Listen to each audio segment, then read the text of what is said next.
Hi friend, আশা করি সবাই ভালো আছেন। আপনারা দেখতেছেন ইনফোটেক।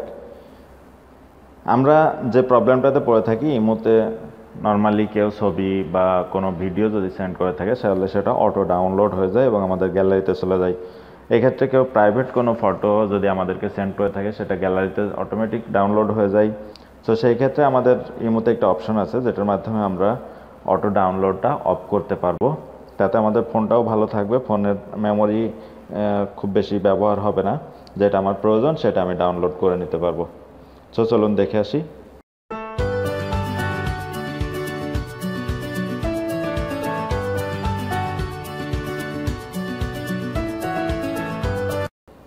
জাস্ট সিম্পলি ইমোতে ক্লিক করবেন। আপনারা ইমোতে ক্লিক করে ইমো থ্রি লাইন্স মেনুতে চলে যাবেন, একদম লেফট কর্নারে নিচে। এখান থেকে থ্রি লাইন্স মেনু ক্লিক করলে সেটিংয়ে ক্লিক করবেন।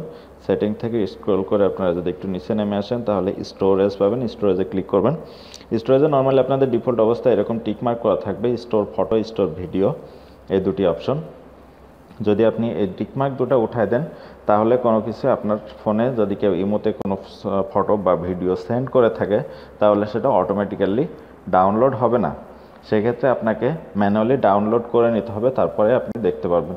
সো আপনি যদি বুঝে থাকেন যে আপনার এটা ইম্পর্টেন্ট তাহলে আপনি সেটাকে ডাউনলোড করে নেবেন। এভাবে আপনি ডাউনলোড করে নিয়ে দেখতে পারবেন, তাতে আপনার মেমোরি কার্ড সেভ হবে, সেভ করতে পারবেন মেমোরি, এবং আপনার প্রাইভেসির জন্যও ভালো। এবং অনেক সময় অনেকে অনেক বেশি পিকচার বা অনেক বেশি ভিডিও সেন্ড করে থাকে যেটা আমাদের বিরক্তির কারণ হয়।